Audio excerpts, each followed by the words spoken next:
Loggia Studios eto amin'ny Zomantangala.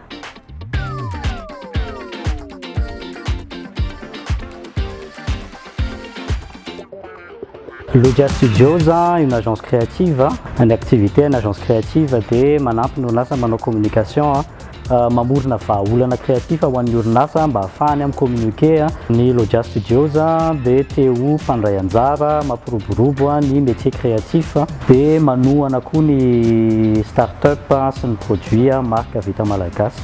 Ka izaho misalasala manantona anay satria tena manana fo zay piroborobo andray sehatra rehetra reny manampy anareo amin'ny communication, manangana ny identité anareo, manangana ny marque anareo.